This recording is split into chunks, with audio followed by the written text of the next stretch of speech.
Oh my God. Thank you, Lana, so much. Thanks, guys.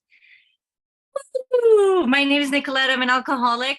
I'm humbled. I'm nervous. I'm overwhelmed. I'm on the verge of tears. Just the mere fact that I'm been invited to this group. And I'm seeing in the squares people who I admire, who have touched me, who have left an impact on me. And there's something in me that still feels so small. I just feel so small. And there was a thought today. Do they know that they're making a mistake? and it was followed by, oh my God, my topic is thy will be done. I mean, it couldn't contradict more what I'm about to talk about that I have experience on. But so thank you for allowing me to be here with you present, see what comes out. It's impossible for me to talk about step 11. The words always fall short, so I always hope that behind the words you experience my devotion or my gratitude, or really the shift that has happened. When Alice asked me for a topic, I immediately wrote trust. That's the first thing that came up. And she's like, where is that in the step 11? And I was like, oh, wait, let me think about it for a second. And then I came back with thy will be done. And it all happened really in split seconds. And I reflected on that, where did that come from? And it came from this place of that I really feel that that's the shift. I think that that's really the shift. And if I can and I feel thy will be done is the simplest and most powerful prayer in the big book. And it's so layered and it's so rich and it's so generous and meets me wherever I'm at in terms of my own spiritual journey, that it has changed significantly for me over the years of my sober path. My sober date is September 15, 2006. I was on September 14, 2006, under the influence of alcohol, struck sober. And I haven't had the words for that experience. It was a manipulated pause. I was cornered and I was surrendered. I didn't surrender. I was surrendered. We call it the gift of grace, the moment of clarity. Pretty much what happened in that split second is that my mind came up with the final solution to my problem, and that was to end my life. And I think something in me wanted to live more than wanted to die. And there was a first time that I was honest. In the 11 years of my drinking, I was honest and I said, I can't stop drinking. Full stop. Not I can't stop drinking, but I'm going to do something about it and I'm going to figure it out tomorrow. And there's somebody to blame and it's somebody's fault. And oh, well, and I wanted to, there was no agenda. There was just truth. That was my first experience that I'm aware of the truth will set you free. And it's very simple. It was very simple. And it was followed by, I can't do this. I need help. And as I contemplated the end of my life, because all other methods at controlling my drinking have failed, and my thinking and my life, time stopped. And a thought came not from the mind. And it was incredibly intuitive. It was incredibly clear. And it was to bang on the neighbor's door, get a quarter, because everything was shut off at that point. My life was falling apart. And to get a quarter and to walk to a New York City payphone and to call my sister and to ask for help. And this is where the red carpet of Alcoholics Anonymous really rolled out. I shared this experience in the context of thy will be done, because in hindsight and looking back, that is my real first experience that's very tangible for me of what happens when I am surrendered. When I'm in the state of surrender. And I think thy will be done is really a state of surrender. It is a state of allowing everything to be as it is, with no argument. And our 10-step promise says we cease fighting anything or anyone. What does that really mean? I stop fighting. I stop fighting what? Reality. And what's reality? Whatever is in front of me in the present moment. There's no more argument. There's no more, this should be happening and he should be like this and I should be like that and that shouldn't have happened and I want this and I don't want that, and resisting and denying whatever is in front of me. And when I did that, when I lived from the neck up only in my mind, in the narration of my mind of life that was happening, I was driven by fear. This is why I like to talk about trust. I like to talk about that being the shift, because that for me is the most generous gift I've been given. The most generous gift I've been given. Because to tell you the truth, that girl, I really didn't know who I was and what I was. I lived in my mind, and a girl, you know, little Nikoleta at some point in childhood concluded that life is not safe and people can't be trusted. And to look for that safety and security, I tried to manage and control my life. And I think it all comes down to that, managing and controlling life, right? And the mind came up with various agendas and ways to try to achieve and acquire and get credit for and deny and all of that stuff. I think any of us can really relate to this, even from a human perspective. And for me, the first experience of not really being in control and experiencing that powerlessness was the bottle. And this is why alcoholism is my spiritual path. I'm incredibly grateful for it, because I needed to be brought down to my knees, because nothing else was going to get me to my knees and make me to be open to this radical work that we do, the 12 steps. I mean, who writes inventory, prays, and meditates? By the way, I'm a philosophy major, and my thesis in college was proof that there's no God. So that's how out to lunch I was. Okay, let me tell you guys, I was out to lunch, only from the neck up, you know, talk about playing God right here. Very arrogant, very arrogant. And, you know, so I can debate with anyone on that. And thank God for the humility that comes as a result of like being broken and being broken open, that I was really beaten into a state of submission and reasonableness by my alcoholism, and everything that was presented to me was because I wanted to save my life. And this is where really the journey begins. And I'm incredibly grateful to my sponsor, Lena, because I met her at 4 months sober when I was finally let out as a free range alcoholic, you know, let out of a lockdown treatment at 4 months sober. And I met this woman, she showed up in front of me and she was so attractive. She exuded being.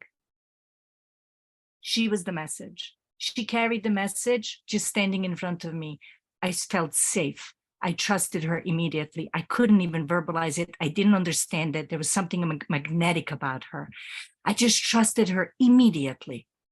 She had freedom and humility and confidence in her eyes. It was incredibly attractive. I wanted what she had. I didn't want what you had. I didn't even trust you were sober as long as you were. That was a little bit too much, but I trusted her. I trusted her, and I trusted whatever direction she gave me. And she told me to sit quietly for 2 minutes at 4 months sober. And I was cheating at 30 seconds. I was like, you know, looking at the clock. I can't believe 30 seconds only passed. I can't even sit with myself. What the hell? You know, like, it's just like, you know, it was so great. It was so great to fail at all these things. The point was not to sit quietly for 2 minutes. The point was to see how little I knew of myself and how little I could sit with myself. That was the teaching. And the teaching was for me to be honest about that and to get curious about that, you know? And then the steps unraveled, the process of the steps like unraveled so much more. And more than anything, it unraveled my argument with life, because the 4th step was really my argument with life. It really laid out like, you know, cards on the table face up, how I relate to life. And how I moved in all of my relationships and my expectations and my assumptions, my judgments, my resentments, my fears, what drove me, and the great equalizer of the sex and harm inventory. And somewhere along the lines of the 4th and the 5th step, you know, it dropped into the heart, and the heart softened and the heart opened, and like something started to shift. I just remember coming out of a 5th step after many, many hours. And I remember going, oh my God, this has nothing to do with drinking. Drinking wasn't even the last thing on my mind. And I talk about all of these things because I think the steps are in order for a reason. And I think that all of this prepares us to seek, because on the 11th step, it asks me to seek, but I'm already seeking. I'm already like, there's something in me that's like the wheels have started moving and I have become a seeker. And then I just want to know, I just want to connect to this power more.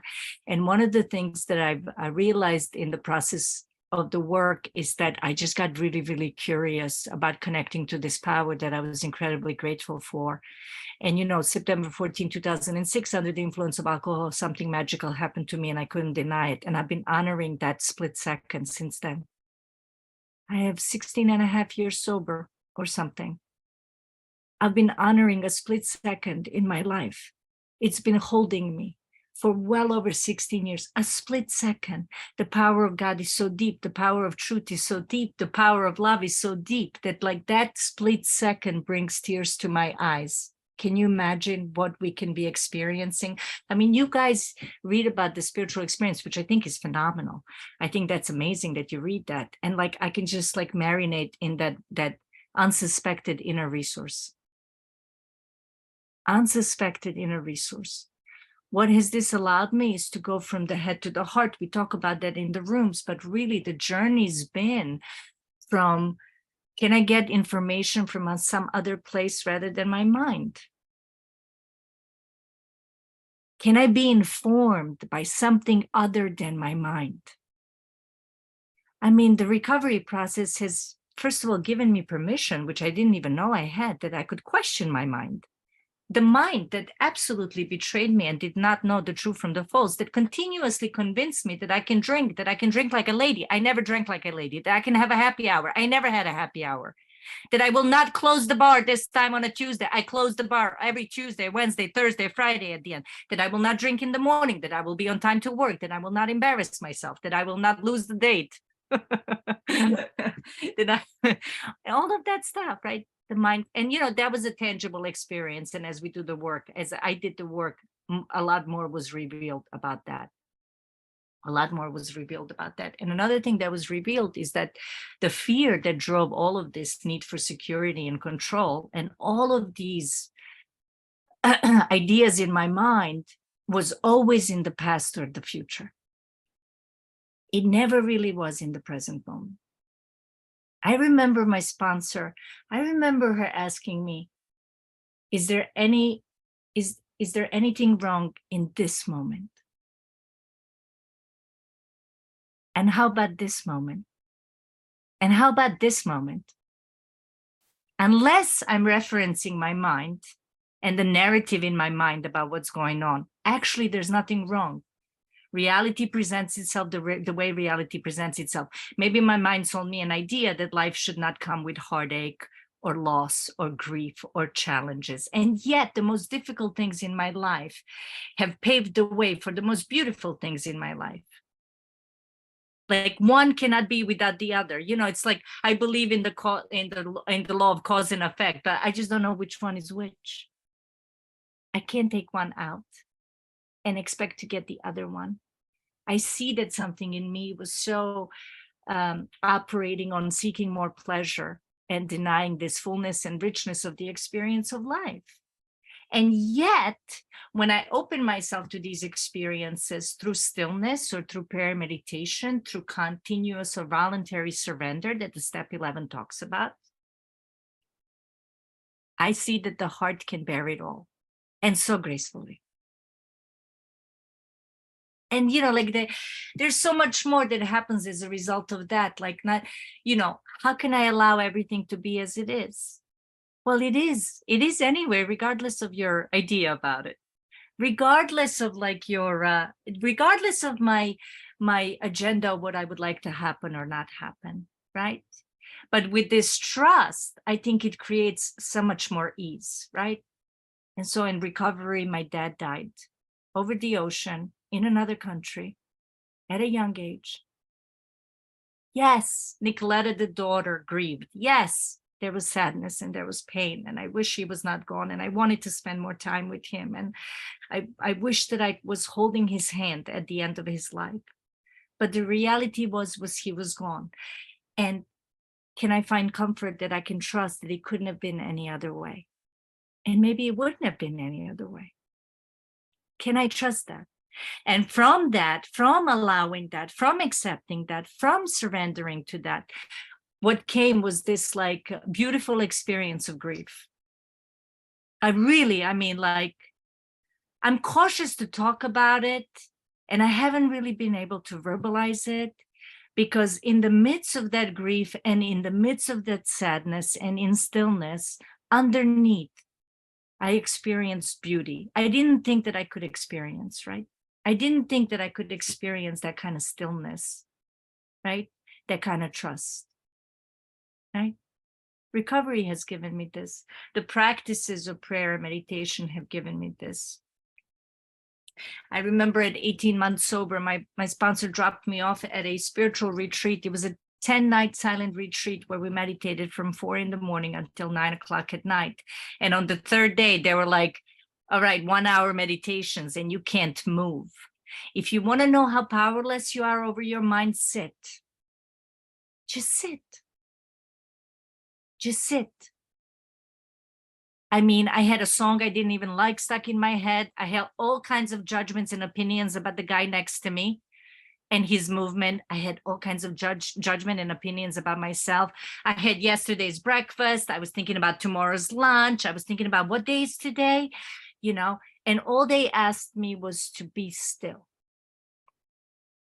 And the book really points us in the direction of like being rather than doing. It points us to drop down to this unsuspected inner resource, right?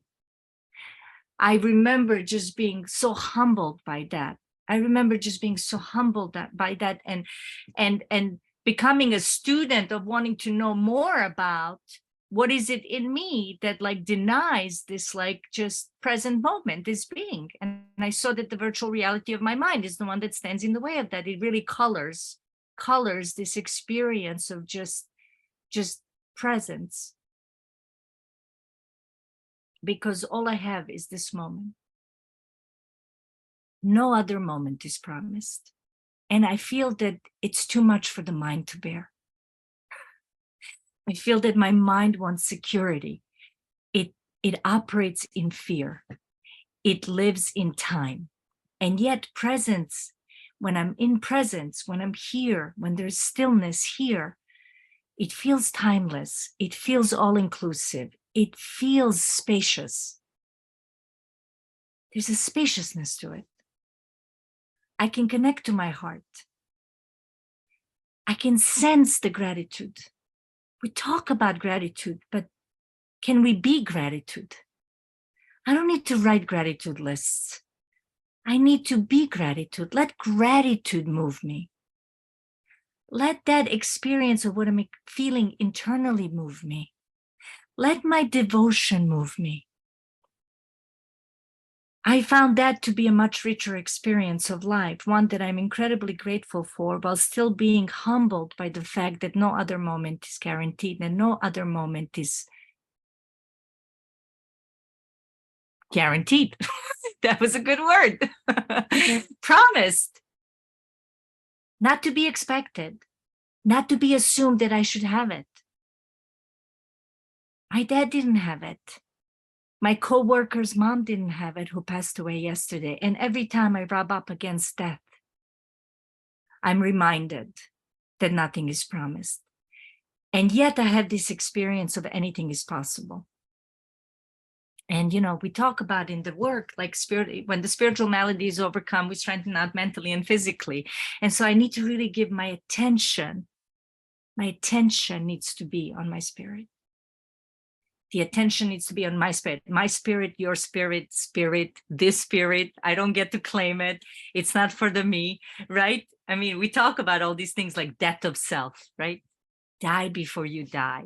I love these teachings. They just I marinate in them. Like this morning, I read like this sentence and I can't get away from it because it said, complaint is only possible while living in the suburbs of God. And I was like, mind stopped, blown away. Like something in me resonates that this is true. If you want me to put it into words, I can't. Yet I know it to be true. Like something in me knows this to be true. And as we have these experiences in recovery, and as I hear some of you speak about your truth that you've experienced coming from your experience, something in me resonates with that. The message gets transmitted. I feel like you walk me home, like you bring me home. I love when Calvin said at the beginning of this meeting, welcome home. We get to walk each other home. And I think that's what we're doing. We're walking each other home, a home that's not claimed by Nikoleta, the actor, this figure, and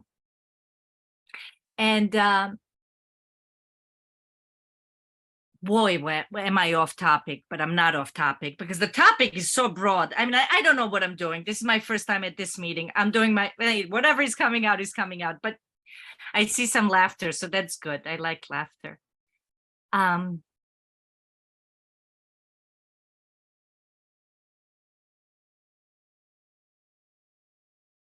For me, it's really been a daily voluntary surrender and a remembrance of your will, not mine, be done.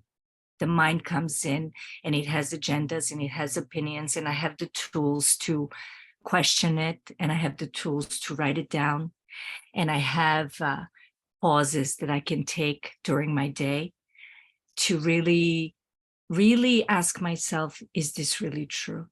Do I know this to be true? And I think the pause that the 11th step really talks about is so crucial to us, because otherwise I might react from this like element of what my mind is telling me, and some judgment and some fear that comes up, or some blind spot that got like activated in me. And I think it's like asking for like so much more like emotional maturity and spiritual maturity when I'm asked to pause, and when I'm asked to like really be informed by the silence and the stillness. And for me, the highest form of prayer at this time is stillness, because for me, silence and stillness is a full surrender. I'm not even asking God for anything. I'm not even asking for anything. I'm not even labeling it. I'm not even using words that fall short. I'm just allowing everything to be as it is. Absolutely allowing it to be as it is.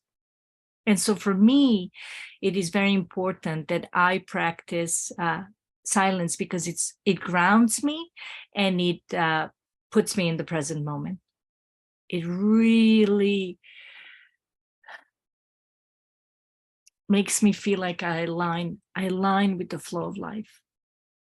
And here's what I found interesting, and the book talks about it, and I love that the book talks about it in few places. It talks about parallel thinking. It talks about, the guy that wants to drink milk with his whiskey, and some part of him is like, this is not a good idea, and then another part of him is like, this is a great idea because it's milk, or something like that. I'm totally paraphrasing, but those of you who read the big book, and it seems a lot of you are reading the big book, know what I'm talking about. And in the 11th step, or somewhere in the 11th step, it talks about how God's will and our will align. Oh, so it's actually more natural for me to come from this stillness. Oh, it's actually more effortless, and I get to travel lighter through life and through my day if I'm in this place of surrender. If I'm aligned with life and the flow of life and whatever is occurring, and trusting whatever is occurring. And I just need to like continuously remind myself. And if I do spiritual practices, and if I'm attracted to spirituality, and if I'm in prayer and meditation, and if I'm in continuous prayer and meditation, because this is about praying without ceasing. How can I live? How can I move through my day in constant prayer? The only way I can move through my day in constant prayer, from what I've found, was to be in constant state of surrender. How am I in constant state of surrender? I got to be dropping down to that unsuspected inner resource and letting that inform me. I can't be getting information from the mind. I'll know when it's intuitive. I'll know when it's inspirational. I'll know when it's not coming from some personal agenda, because it won't be constrictive. My body will inform me. My body is more attuned to the truth than my mind is. When I'm in resentment, and when I'm in fear, and when I'm like When I'm in anger, when I'm agitated, when I'm doubtful, I'm small, I'm constricted, I'm sweating, I'm heavy, I'm down, my posture is down, my facial expression is scrunched up, my body's responding, you're not aligned. You're not aligned. When I'm living in truth, when I'm spacious, I feel lighter. I walk through the day lighter. All is well. There's no argument with anything. I feel like more open. My heart's open. I sense the gratitude. I don't have to think about it. I don't have to think about the devotion to God. I am in the presence of God. I feel the awareness. I feel the God consciousness. So today it's not about what I think. It's about how do I feel? Where does it hurt? What am I experiencing? What is my body trying to inform me? And let me tell you, stillness, something always comes up for review. Just a month ago, I went on a silent retreat for a weekend, just a weekend. Some doubt and insecurity and conflict arose and fear arose in how I related to a specific relationship. I brought it to silence. And, like with the noise of the day-to-day tasks and work and phones and obligations and responsibilities and the mental chatter, like I sensed prior to this retreat, a question mark. I sensed that I knew something that I didn't want to know. I just knew something I didn't want to know. And when I brought it into silence, because I had I couldn't escape the silent retreat. I ended up here with a sponsor of mine so we can practice step 11. She was like, on step 11, I'm like, let's go on a retreat, let's go on a silent retreat and like meditate together and all of that good stuff. And, so I found myself on this retreat with this question mark, and I had no place to go but to bring it to silence. What did it reveal to me? It revealed things to me about me. Nothing needed to be changed about that relationship externally. The person didn't need to move differently. They didn't need to give me a call and apologize. They didn't need to like me or love me. They didn't need to feel differently. I needed to see what in me was disturbed, what insecurity was coming up, what in me was rubbed, where in me am I not free? Right? And that was brought to the table, to God's table. That was an offering. Everything I experience becomes an offering. Everything gets given. Everything gets let go of. And not intellectually let go of, but I need to feel it. I need to be with it. I need to sit with it because I've done my whole life. I've escaped and ran away from these things my whole life. Numbed myself in the bottle. From 16, I've lived from 16 years old in New York City, all by myself, supporting myself from 16 to 27. At 27, my best thinking was to end my life. I am 43, almost 44 years old. It's just around the corner. And I feel like such a beginner. I feel so humbled by the richness of this. I feel like I've only scratched the surface of what's possible and available. And, my definition of all of this at 3 years sober, at 6 years sober, at 9 years sober, at 12 years sober, it's constantly changing. So I can't even hold on to anything because the words continuously fall short and I continuously have different and new experiences. Continuously. Like more gets revealed, like, oh, I get the wisdom of more will be revealed. Oh my God, more has been revealed. But can I bring the wisdom of that to every other area of my life? More will be revealed about that inventory. More will be revealed about that confusion. If I'm confused about something, that will be done. The answer will come. Maybe when my house is in order, maybe when it wants to be answered. It's no longer about what I want, it's what's wanted, no longer about what I need, what's needed. Let something else guide my life. Let this power guide my life, the power that's all around me, and yet also deep within me. And page 55 in the big book, my favorite page, talks about it. The great reality is deep down within us. We search for it diligently and fearlessly. But in the end, it's there, deep down within us. And for me, it's to getting to that place, that unsuspected inner resource, which is aligned with the wisdom of life. And here's what I've experienced also: a tremendous amount of love when I'm in that space. It's loving. If I was to give it like attributes, I told you it feels spacious, it feels open, it feels that it allows everything to be as it is. It feels that it's like deeply surrendered to the present moment, and anything that comes into the present moment, everything becomes allowed, including the pain, including what hurts, including confusion, including not knowing, including you the way you are, where you're at, how you're at, and my idea of it. Everything is allowed. You know, that's incredibly loving. My mind is not capable of that love. I'm not capable when I'm in my mind of that love. I compartmentalize and I fragment, and I have my likes and dislikes, and I have my preferences. But that kind of love, when that kind of love opens the heart, that's where forgiveness is possible.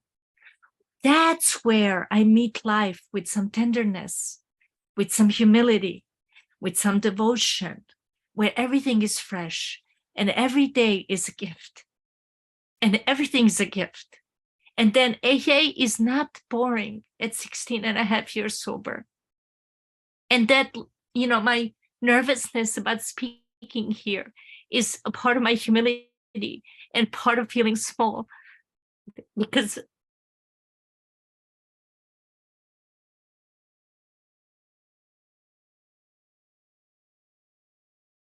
this has been so generous. It's so generous. And then your pain becomes my pain, and your fifth step is my fifth step, and your tears, I feel them, and your joys, I feel them. And there's no like little me that gets involved.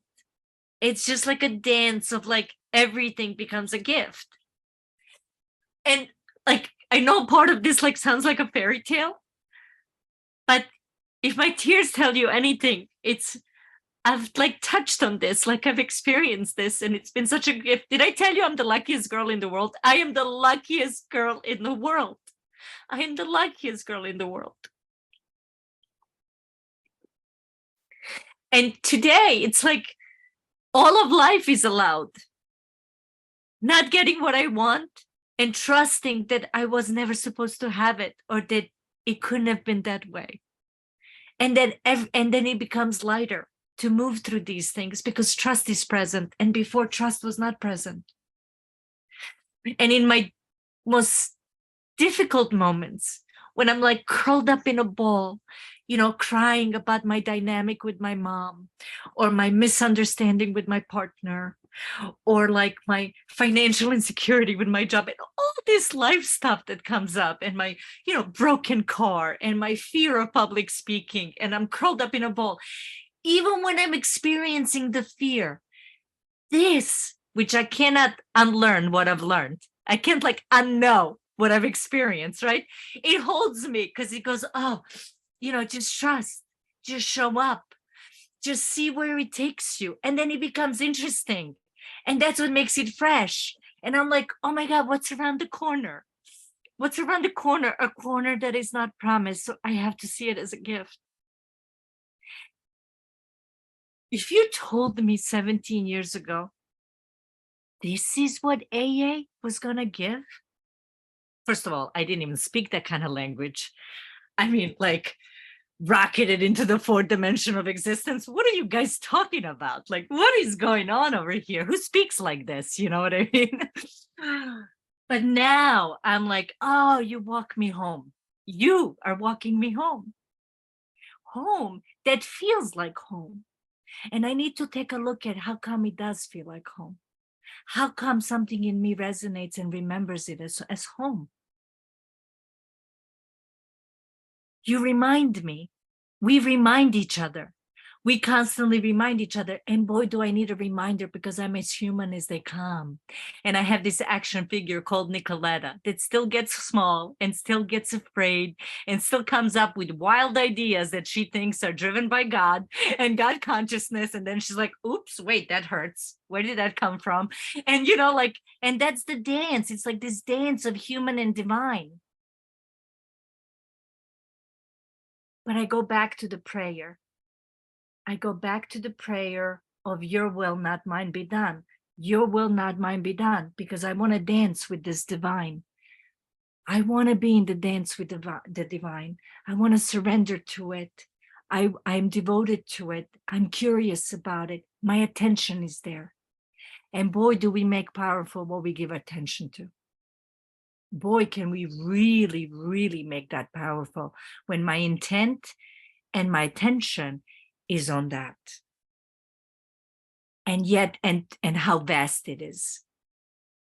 And then more gets revealed. And then I can't really verbalize this relationship with this power, because the relationship it translates into how I move in, how I relate in all the relationships around me and in my life. But boy, does it originate in how I move in my relationship with the depth of my being. And if I was to use more tangible example of that, is, am I moving in any way that's not aligned with my integrity and my truth, the deeper truth, not the action figure truth that's looking for agenda, but like this deeper knowing. Is this really true? Does this align with my integrity? Because there's something in us that like is so tuned up to that. And if we uncover and discard all the things that are blocking us, and if we give our attention to that depth of our being and to that spaciousness and stillness within us, it will inform, even against my own will. It'll inform me against my own will. Like sometimes I'm like, no, but he's really nice. No, he's not. No, there's something wrong. But I like this one, like the mind will have all kinds of opinions, but the body will like the depth of my being was like, no. It's just like, and can I, it's so like, it can be so subtle sometimes that's why I need to give it my intent and my attention. And so my life is dedicated today, and I might say something totally different in the future because I might have a different experience and more might be revealed to this simple prayer in the big book. Your will be done. Your will be done. And to the stillness that it arises from, that allows everything to be as it is. Thank you so much for letting me share and for allowing me this experience.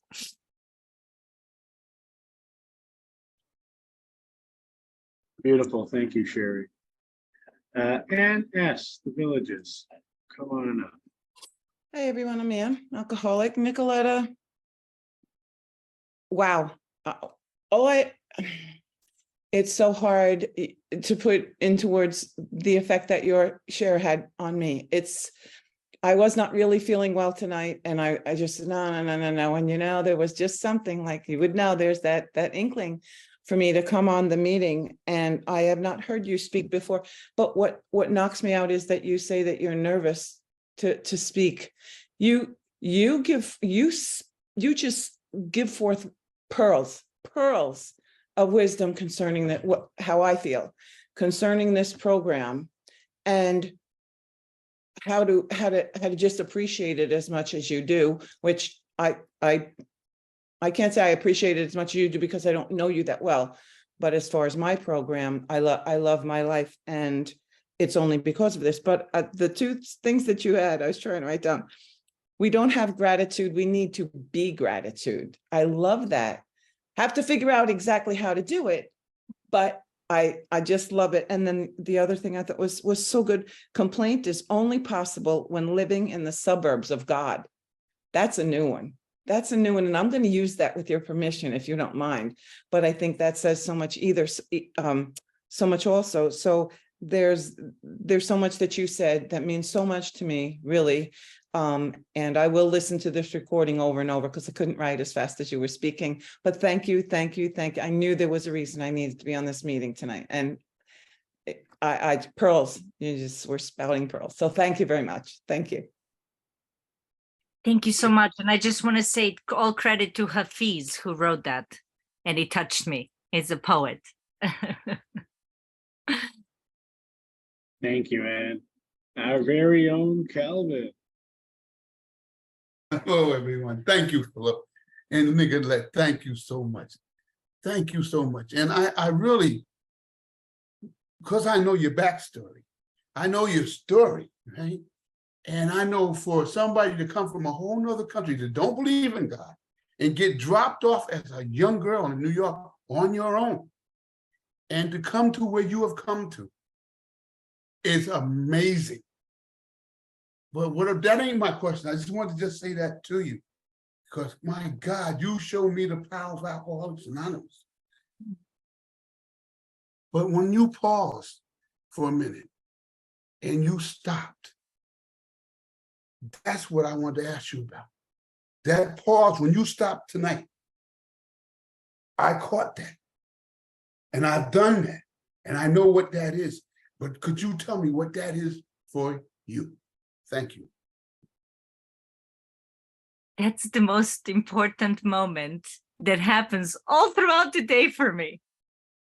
And I think that's where I touch on that trust, right? I just like the mind gets busy and I keep going and then it gets overwhelming and the thoughts come in and I just need to bring it back.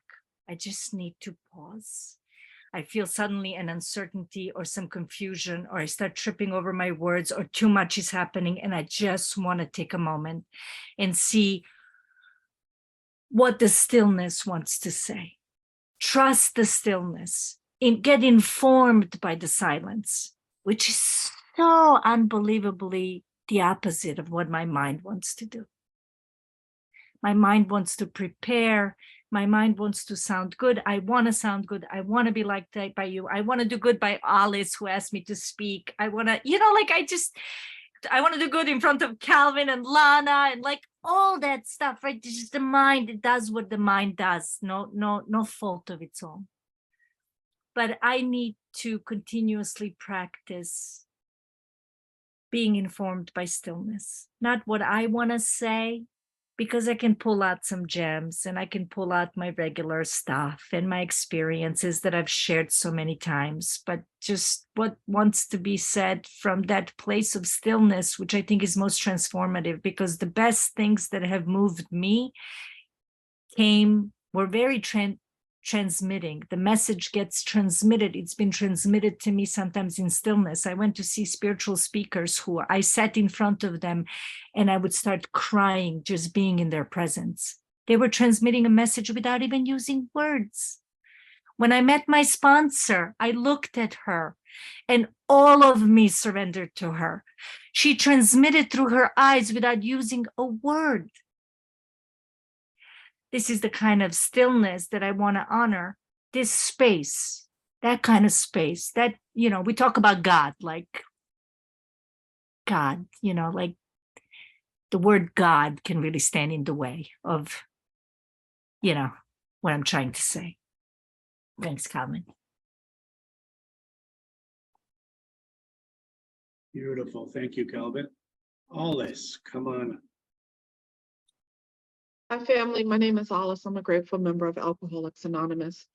Nikoleta, I don't remember exactly who gave me your number initially, but I have been in love with you since I first booked you, and what a beautiful share.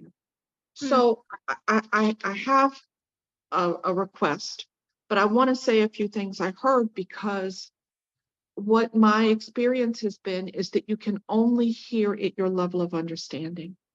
And I think that you spoke at a level that is difficult for new people to really hear, because it's not a newcomer talk. No, and I don't mean that in any bad way. Like, it's really about kind of a depth of your experience with God.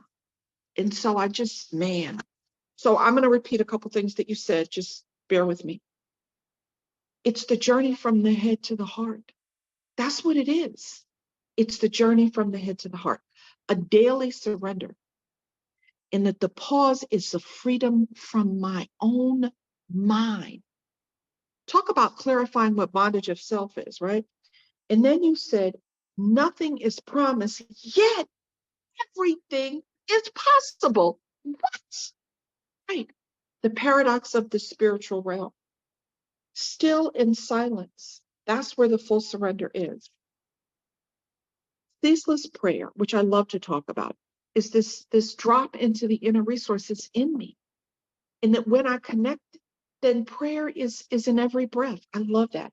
But then you said this thing that sounds like, for anybody that's not ever seen it, rooming, right? The guest house. That my job is, I'm not come and go, the feelings, the emotions, and I'm not attached to any of it. Not attached to any of it. Okay, I'm going to stop. The dance of the human and the divine. And then you said this thing, you said that when I give my attention and intention to something, that's where the power is. And that even if I don't want to know, when I'm moving outside of integrity, my body lets me know. I just love that. So here's the request. If you were talking to somebody, which you do all the time, this brand new, this like, what? What is the simplest way that you can express this profoundly simple yet complicated notion of surrendering to the power and the will of God? I know that's not fair, but that's it. Thank you. What is the simplest way is the way that it was presented to me. Step into the unknown. And all you got to do is have the willingness. And the willingness, I'm not willing, but willingness was present as a result of my step one experience. I was desperate, I was cornered, I was broken, I was surrendered. And I was given just enough to step into the unknown and have this experience.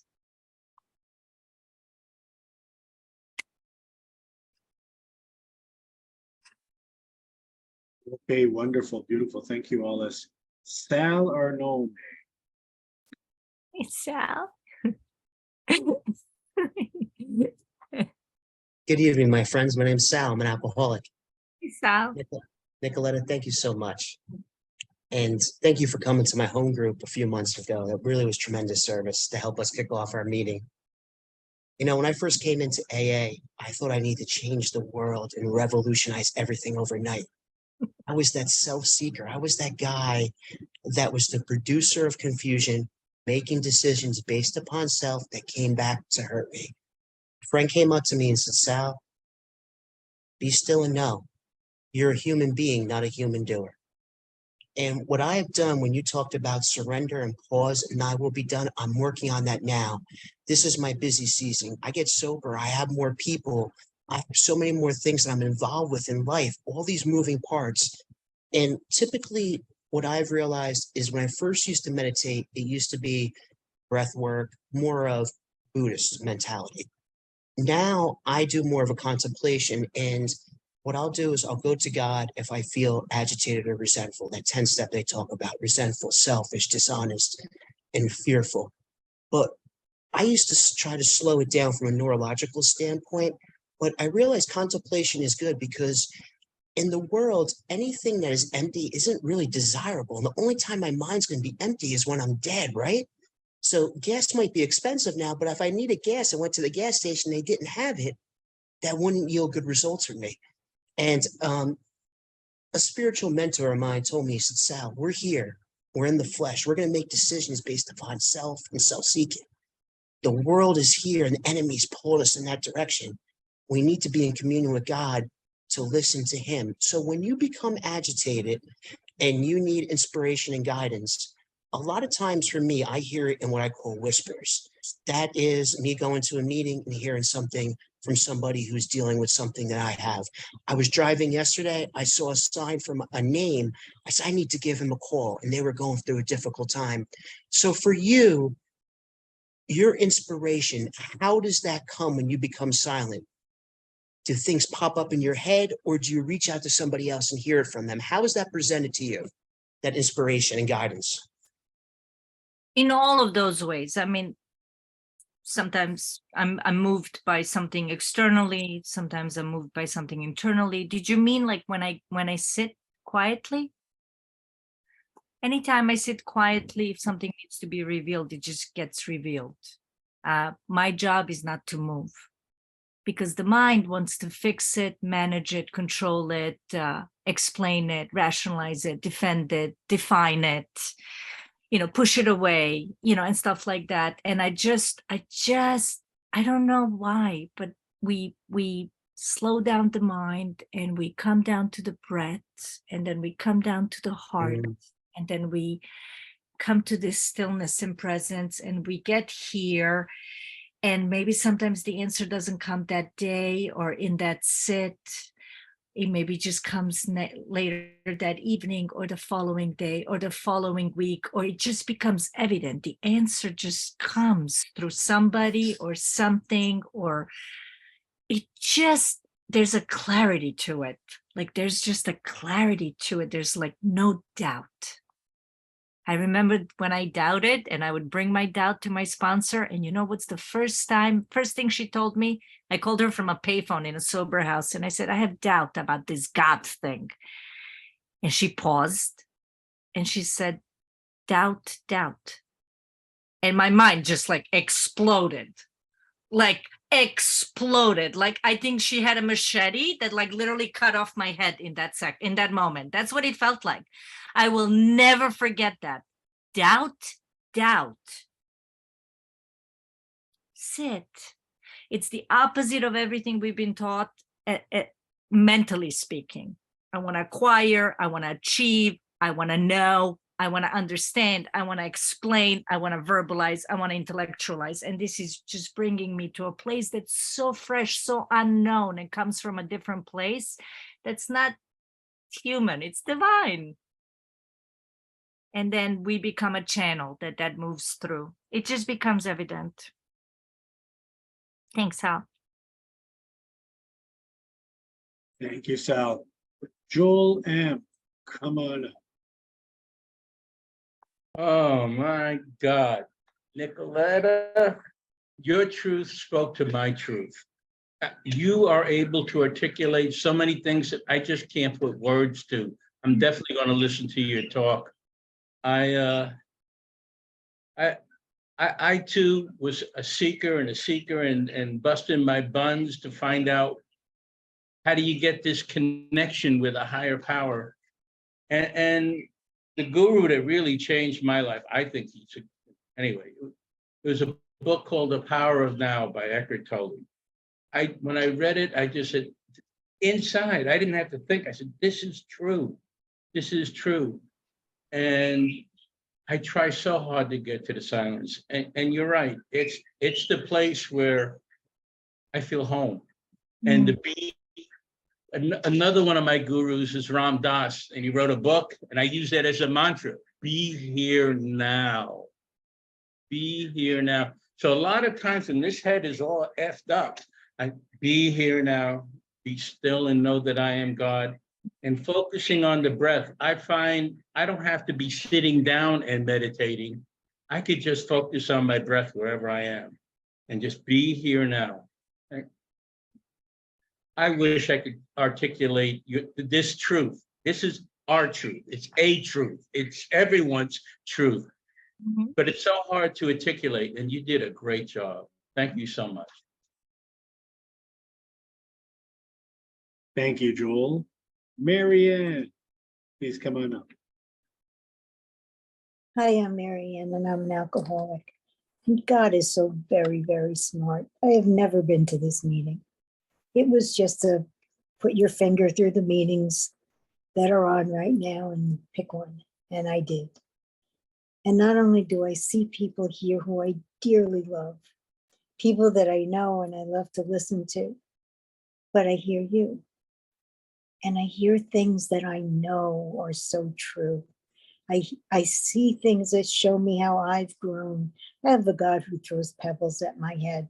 And if I don't pay attention to the pebbles, he throws rocks, you know. That's how our relationship has been. And the things that I learned in the very beginning, how they've changed. You know, you talked about the pause. And in the beginning, my first sponsor said to me, here's one word that will save you over and over again. The word is pause.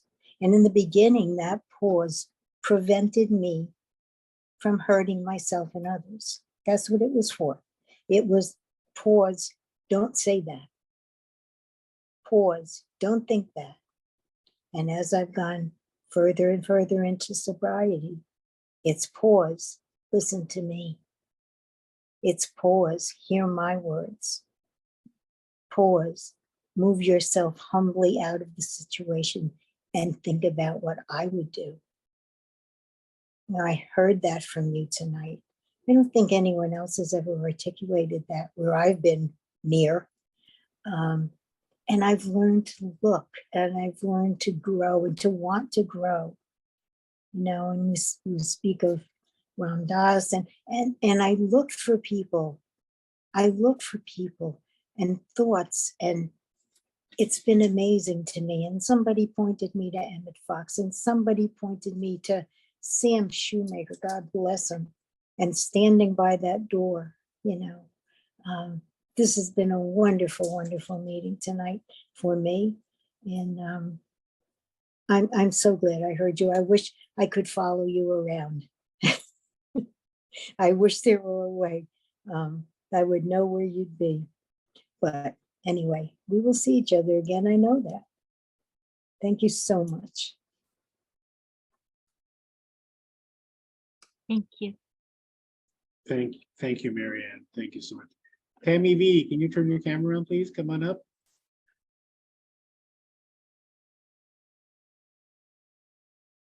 Tammy V, are you there? Oh, Yes, I'm here. good.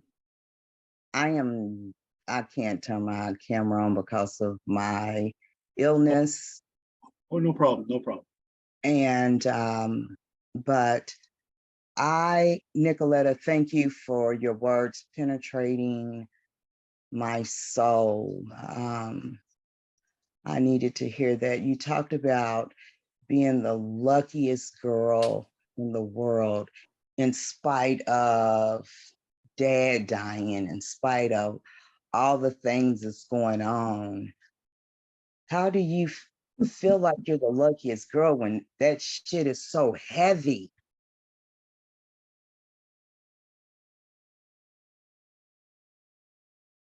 That's my question.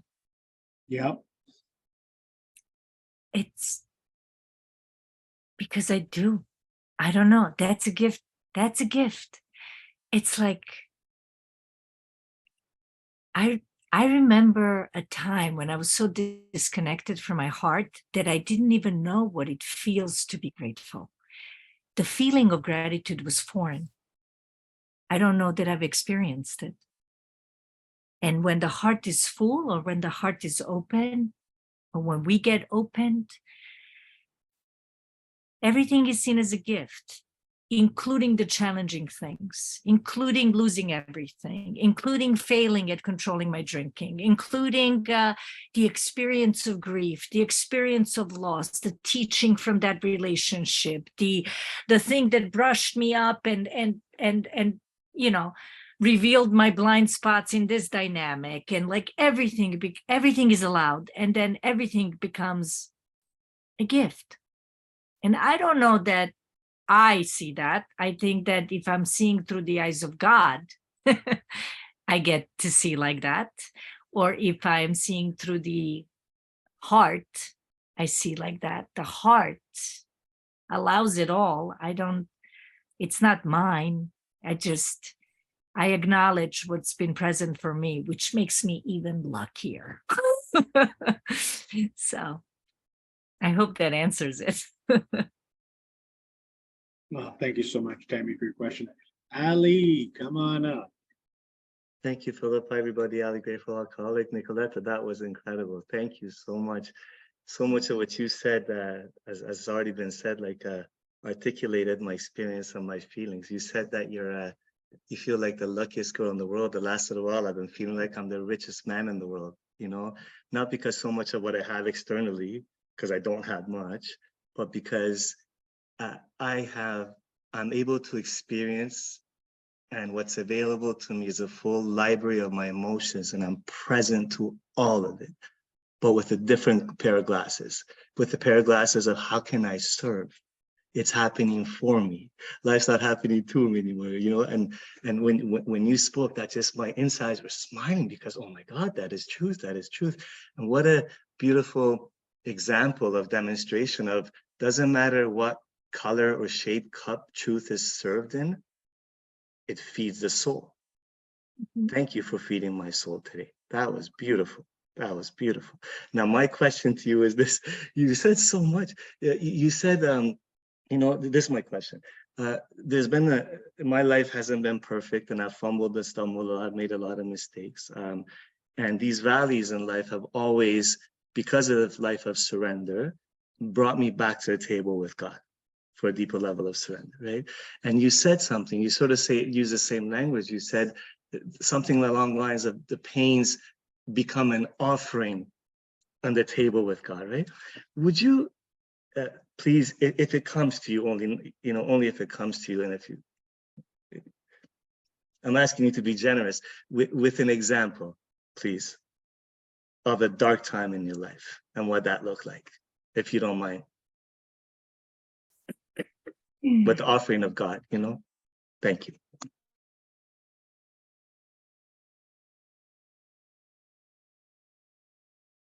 An 11-year relationship ending, and then him marrying within 6 months. Painful. My father dying, painful.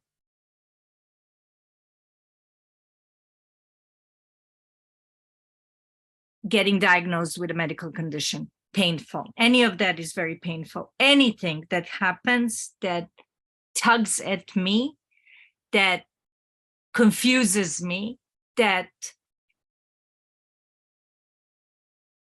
humbles me. Because when I'm humbled, boy, am I offering it to God even more. And life humbles me because it's vast and it's scary at times and it's overwhelming and I can't move in it by myself. And when I feel that sense that I'm trying to handle an emotion that's so large on my own, where fear is present and I stumble and I fumble and I'm confused and I grieve and I'm in pain and I'm heartbroken and I'm, you know, that absolutely puts me in a position of asking God to help me, walk with me. And when I say God, for me, God is synonymous with truth and love. Because I know that I'm not at the end of the story, and I have not seen the full picture while I'm in the experience of pain. I think pain is a necessary experience that's part of the experience that I need to feel and grieve and sense and be reminded of and allow. But the trust, thy will be done, and the offering to God is because there's something in me that knows there's more healing here. There's more forgiveness here. There's more clarity that can be brought here. And I can't do it on my own with my limited vision, with my limited thinking, with my limited experience. And so I'm asking truth and love to really reveal itself to me, to show me what's possible, because that thing is pregnant with possibility. I'm not. I mean, I should be dead. You know, I'm not even in charge of my breathing. Can you imagine if we were in charge of our breathing? Half of us would forget to breathe, you know? I don't even know when I'm going to go to the bathroom. So like, I'm not in charge of much. And there's a part of me that knows that. And so I ask this truth and love and this power of the universe and this great reality to, like, I know you're here, you know, reveal yourself to me, like guide me and show me. And I'm humbled and I'm small and I'm open. I don't know if that answered that, Ali. It looks like a yes. Thank you, Ali. Michelle P., come on up. Hi, my name is Michelle, I'm an alcoholic. Thank you, Nikoleta. Now my head's all mixed up because what you just said. You know, December 1st, my husband of 50 years just died real suddenly on our way home from a restaurant. And you said the words, and I think you said it like finding the beauty in grief, with grief, in grief. I think that was how you said it. I'm not 100% sure. I know that what I did December 1st, December 2nd, actually, and when I sat out on my deck, and I live in Pennsylvania with 6 degrees. The trees, I live in a mountain, the trees were naked, and I sat out there freezing cold with my husband's coat on, talking to God. And I did that for months. But when you said the words finding beauty in grief, could you just expand on that a little bit more, please? Thank you. It was an experience that I had that I was myself was surprised by. But in reflection and in hindsight, and I was afraid to even talk about it because I didn't want to take away from grieving the loss of my dad and wanting to have more time with him and feeling the pain of the loss.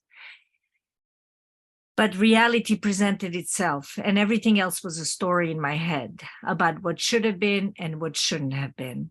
And it was really preventing me from experiencing the grief. And without the story, when in full surrender to the grief, I felt more spacious. I don't know how else to explain it. And I don't have the words for this. This is like an experience. I'd like touched on these experiences in my journey of recovery. And like, you know, it just like when I am in a place of allowing and accepting and surrendering, and then experiencing the feeling that wants to be experienced, I found that grief was a branch of love. It was really coming from the love for my dad. I missed him, but I didn't argue with him being gone. I wanted to spend more time with him, but I was glad he was no longer in pain. I wish we had more time together, but I trusted life. I trusted life. I trusted life's timing. I trusted God's timing. I trusted it. And as a result, he lives in my heart. I acknowledge him. I love him. I feel his presence. I honor him. I pray to him. I pray with him. But in no way does it take away from the reality that my dad was gone, whether I agree with it or not, understand it or not, like it or not, agree with it or not. Because my argument does not bring my dad back. But I don't get to experience the deep love I have for him unless I allow myself the grief that comes with it. I don't get to acknowledge our relationship. I don't know if this, like, there is a spaciousness when we feel rather than think. Feel the feeling that arose because of this. Everything else is like window dressing, you know, it's like just like the mind's story about it. I don't want to live in the story, my mind's stories anymore. I've lived my life in the narrative of my mind for so long. And that disconnects me from the experience of life. Life is full of experiences of every emotion, every event. And I get to experience that something in me allows it, and something in me welcomes it, and something in me walks through it with incredible grace and dignity. without the mind clouding the experience. And there's some beauty in that. There's something very beautiful about that. I thank you. Thank you, Michelle. Angel, coming up, we're a couple minutes over our question and answer time. So just if you can keep it brief, that would be wonderful. Yes, absolutely. Hi, everyone. I'm Angel. I'm an alcoholic. It's my first time at this meeting. Thank you so much, Nikoleta. You've brought me so much peace in my heart today, and I appreciate that. You mentioned gratitude is just like an experience and not having to write gratitude lists. And that's the only way you described it perfectly for me. I'm just grateful that I have gratitude, and that is my list. You know, I don't need things. It's just a feeling that I have now. You also mentioned that your education is in philosophy, and you speak very philosophically about the program and about your experience, yet that's contradicted by your trust in God and not trying to have all the answers and not trying to rationalize and things like that. So how have you resolved that conflict between what your education has taught you and what your trust in God has taught you now? The experience in sobriety has trumped all other experiences of my life. And to tell you the truth, I was feeding the mind and the intellect for a long time. And it's like a superficial feed. Like once I tasted this experience of surrender and this like tapped into this like power that's available and accessible to us all, it just kind of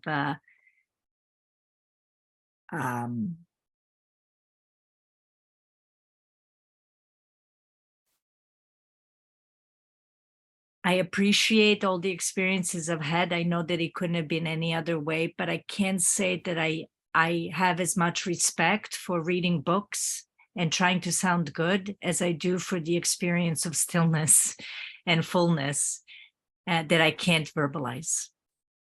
You know, that I want a relationship with that thing that does not fit into my mind. Now that's interesting. That is attractive to me. That makes me curious. That takes my attention. And, but I feel that all the experiences I've had are just the cards I've been dealt, and I'm grateful for them all. I think I came into a point in my recovery where I threw away half of my library. This is like 25% of it. I mean, there was a time in my spiritual journey that I could not look at another book. I just wanted to vomit. I'm being honest, because I understood that it was coming from some place of just me wanting to feed the mind and just acquire knowledge and information and stuff like that. And I was starving for a deeper experience from the neck down, really. But now I see that all of it has a part to play. Like the job I have currently, I can see the wisdom of all the jobs I've ever had being used in this one job today. That's the beauty. Like God connects the dot. Nothing is wasted. It all makes sense in the bigger picture. A bigger picture I can't always see.